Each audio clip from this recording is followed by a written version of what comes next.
And sitting on that hot seat right now is our next guest, an absolute YouTube star. He's Brian's podcast partner. You heard him on the Cowboys draft show this year as well. It's Voch Lombardi here on The Fan. And a good afternoon, sir. How the heck are you? Hey, man, shouts out to y'all. Appreciate y'all, you know what I'm saying, for having me on. Shouts out to all the fans listening right now. There are some people in the chat that don't like me, F them, but salute to everybody else. Shouts out to y'all. F those people. I don't know. I don't know how everybody doesn't like you, man. Your show is amazing. You're so likable. You're a tremendous host, and the entertainment is off the charts. And congrats on hitting 100,000 subs, buddy. That's a huge number. Hey, man, I've been doing it for a long time, and when you kind of do YouTube, you're a hobbyist, but when you hit 100,000 subs, it's my job. It's my full-time gig now, so I get to say I'm a YouTuber, not just some dude without a job that does YouTube on the side, you know? Yeah, I love that. It's the YouTuber, Voch Lombardi, with us. Big picture, 1 to 10, how much do you believe that this team is ready to take a step and go win playoff games? Man, it's early, man. It's early. Got a new coach. New scheme, you know what I mean? Superstar that doesn't have his money just yet. Dak, is coming off of his hamstring being pulled off his bone and all that kind of stuff. We just got questions. We just got so many questions. Eagles week 1, tough schedule, so I'm not ready to just jump out and say, oh, hell yeah, Super Bowl right now. There are some things to be hopeful about. If Mike McCarthy pissed you off at any point, Schottenheimer's doing the opposite of what he's doing. If wide receiver 2 bothered you at any point last year, boy, Pickens is much better than what that is. And, if you had any problems about the defense and what they were looking like, and, hey, why can't we take the ball over like we once did? I know it's early, but just some early notes at camp here. The defense has said, hey, we're going to take the football away. And we're going to go, hey, you just can't say that you're going to take the football away. The offense has to give you the football. Well, 3 days in, they've taken the football away a bunch. We were talking to K9 there, Kenneth Murray, he likes to be called K9. And he said that Flu said that we need 40-plus turnovers to be good. Now, that's a lot of damn turnovers, but if you play how you practice, they're practice like they're taking the ball away. So I got to believe him for now. Voch, you and I are both trench purists, and that's why I love you. I know you've been keeping an eye on that offensive line, so what stood out to you with that group? Let me just say this, Woodchuck. I've been watching nothing but trenches. I just don't want to be the guy that's, pretending like I'm watching 90 people and I have a talking point about every single player. I think you miss guys like that. So I've been watching nothing but trenches. So I'm glad you said that. Tyler Guyton is a guy that's a big question mark around here. What's he looking like? Is he better than what he was last year? Damn, Tyler Guyton, Chuma Edoga took your job last year. What's going on? Just questions. Pads haven't come on. I just want to be so clear saying that it's not going to be official till we see those guys line up and thump people. But some of the things that Guyton was bad at, his hands, his feet, knowing where to put his hands and his feet, leaning too much, posture. He's 6'7", so he has to get low without leaning forward. Just small technique things like that Tyler Guyton has gotten better at so far. Now, what we can do is say, okay, well, Tyler Guyton doesn't have pads on. The defense doesn't neither. So who's winning that exchange? Tyler Guyton is pretty much putting hands on everybody. Like if it's Sam Williams, if it's Marshawn Nealon, cool. Let's just put a note that Micah hasn't gotten his money. So when Micah comes back, then we're going to get a real evaluation from that. Go ahead, Brian. Okay, Trench Man, tell me about the matchup then inside between what have you seen with Booker and Oso Digizua going at each other? So, Brian, me and you always, talk about the 10-play rule, right? 10-play rule. If two guys are going against each other 10 plays, how many do you need to win to feel good about that exchange? If Oso Digizua whooped Tyler Booker 10 times out of 10, I got questions, right? This whole thing came from Tyron Smith and, Randy Gregory. Right. If Randy beats Tyron 3 times out of 10, we can live with that. That means Tyron's good. That means Randy's trying. I was looking at the interior today. The interior whooped a lot of ass. I don't even know if I can say ass. You're good. You're good, man. You're good. Yeah. So cool. They whooped a lot of ass today, right? So I'm focusing in on Booker and Osa, and they got a couple of them back to back. It's looking like 10 of them. It's been a lot of stalemating back and forth. Yeah, that's what I thought. It's been Osa quick off the ball, maybe beating Booker, but Booker can recover. Right. Or Booker getting in place quickly. Yeah. Osa kind of having to redirect a little bit, right? So it's not just a whooping on both sides, right? It's like, okay, it's a competitive matchup. It's looking like 5 for 5 on both sides. Now, you could say, well, Voch, Booker's a rookie. Shouldn't Osa be winning more? Sure, but that just means Booker's whooping people. You know what I'm saying? Yeah. So either way to go, nobody's losing a whole bunch. Like Marshawn Nealon hasn't beat Tyler Guyton very much. You should be worried about that. Like in pass rush department, right? You can kind of think about that as a matchup thing. But to Brian's point, Osa and Booker, they're having one-on-one matchups. Good to hear. That's good to hear. That's pretty good. Yeah. One more note about Booker, if you don't mind, Brian Bros. That there's this idea about rookie size, right? These guys coming out of college and they get to the league. You may be big in college, but when you get here and everybody's big, plus like we're pro level big, right? You don't really blend in that much. Booker, he has year 2 size already. He does. You know what I mean? He sure does. So BB, he's in his year 2 body right now. Guyton is in his year 2 body right now. Booker is their size in his year 1 body. Tyler Smith looks better than everybody, but just as a talking point on, hey, we got the Eagles week 1. Do you think Booker's going to be big enough to go in there and hang with Davis and Carter, those guys? Size would not be the problem with him week 1. Voch, are they going to be able to stop the run without a true one tech? Hey, man, we don't know. You know what I mean? We just going to have to cross our fingers. We just going to have to cross our fingers and hope. But as far as one tech goes, it doesn't look like the Cowboys are going to have a bunch of urgency with trying to bring in one tech help. Like, we look at one tech like a super emergency. They look at one tech like, okay, we'll put Solomon there sometimes. Mozzie will be there at 1, and sometimes he'll go to 3 tech. Jay Toei is large. He hasn't played anything but one tech. That's fine. Also, too, Perion Winfrey, formerly from Oklahoma. He got some snap in his hands. Yeah. Winfield, he does. He can like extend on some guy. I mean, it was kind of interesting to watch him play a little bit undersized.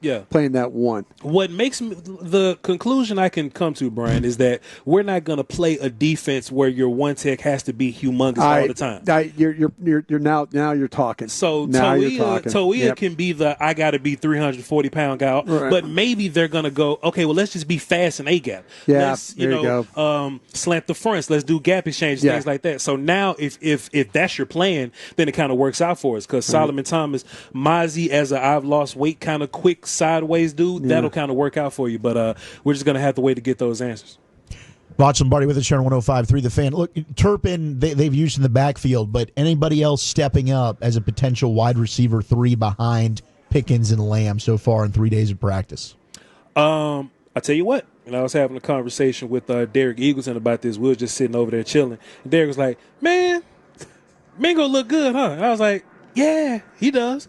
And the conversation led to what do we do about Tolbert? And the first thing that came to my mind is, well, Tolbert's here, but Tolbert's like, this is contract year for Tolbert. I don't know if he's a contract guy, but you got 2 more years with Mingo. So if I'm the coaching staff, you say, well, Voch, do you want to put more time into this dude that you have 2 more years with, or this guy that we don't even know if Tolbert's going to be here next year? Then I would imagine that more of that time goes into Mingo. And mind you, when we're throwing the football to Mingo's making the catches. Mingo's one of your better blocking guys out there. So even if he's the Noah, what's our guy that used to go out there and block all the time? Noah Brown.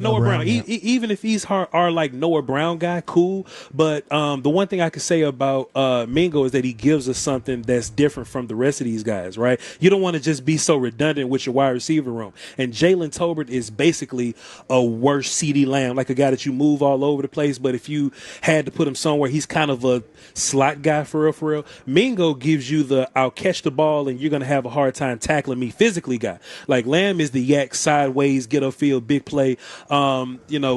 Pickens is the downfield guy, right? So if you're looking at keeping my wide receiver room different with not a lot of redundancies there, Mingo might be the guy that's stepping up. But hey, it's only been 3 days of practice. We need preseason games to really figure that out. Partner, I'm going to ask you this one real quick too. I've been pleasantly surprised. I'm trying to say that. Pleasantly surprised by the tight ends. Yeah. So as far as tight end goes, if you had any questions about Jake Ferguson, and it's funny, boy, whenever these contract years come, boy, people start playing good. People start running fast. Yeah, they look good, healthy. Hell yeah. Jake Go make your money. Man, Jake Ferguson is wiggly out there. He's catching everything. He ain't dropping nothing, blocking well. So Jake's right back to being tight end 1. I know there were some people that had questions about Jake. Will he, be back to being who he used to be? Jake had a down year last year. Well, your quarterback situation had a down year last year as well. So I can imagine as long as 4 is healthy, Jake is going to be healthy. But wide receiver 2, tight end 2 is where it gets a little weird for you because Luke, and look, shouts out to Shotty, defending his guys. He said a lot of great things about Luke. Luke, but that don't mean he wouldn't have said better things about Brevin.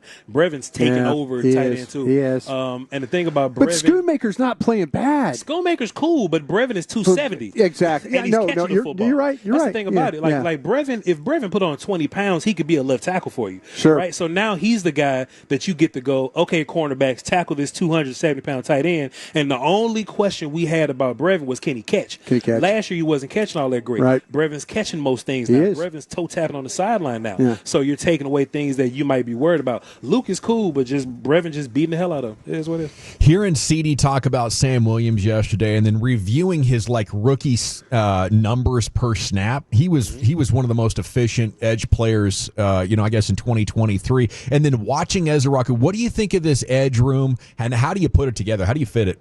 I think this edge room can be a top sack-getting edge room in the league, and I know that sounds kind of homery of me, but think about 3 years ago, it was the Quinn defense, and the Cowboys got 54 sacks, and they were the second team in the league in sacks. Well, Michael was the number one guy.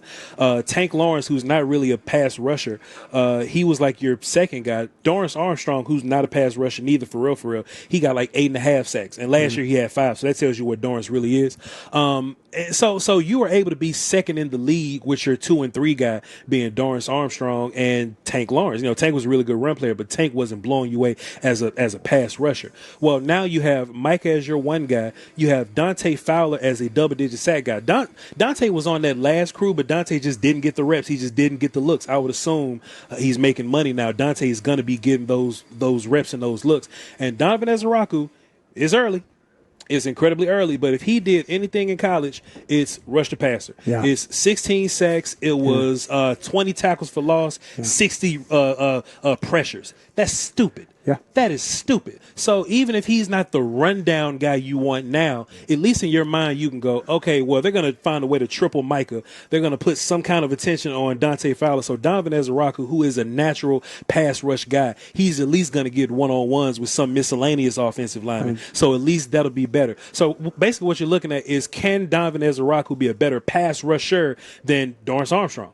Hell yeah. That's what he does. And when you watch him out here, he's a very savvy player. He pass rushes like a veteran right now. Maybe not a run defender like a veteran right now. He's still working on those things. But just as lining up and running past people, Donovan Ezraku's running past people right now. In camp you can get pressure, but they're still going to say, all right, Dak, just throw the ball anyway. So you're going to see Dak throwing passes, but a lot of these times, if you look at it, Donovan Ezraku would have gotten the sack in a real-life situation. Yeah. They just threw the ball anyway. So if he's your third guy, I think this pass rush group has the potential. It's early, pads ain't on, but it has the potential to be better than their group that was second in the league in sacks a couple years ago.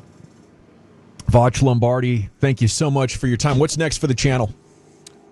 Man, I'm going to sit around and wait for my YouTube button to come in, and I'm going to take some pictures with that, walk around with it, get some coffee with it, bring it to DallasCowboys.com, show it off, and get back to work and see if I can get to 200,000 and do some work with Crown Global Media, see if we can get that YouTube channel to 100,000. It's me and Brian Broader, so I don't doubt it's going to take too long to do that. Oh, yeah. I mean, it's already at 6,000. It's getting like 1,000 subs a day. Boom. Brian's out there high stepping. It's all because of Voch Lombardi. I'm just grabbing on the shirt tails right now. That is true, but we're going to work. That is true. We're going to work. We're going to focus. We're going to compete. Well, congrats on your success, and thanks for your insights here about the team here at training camp.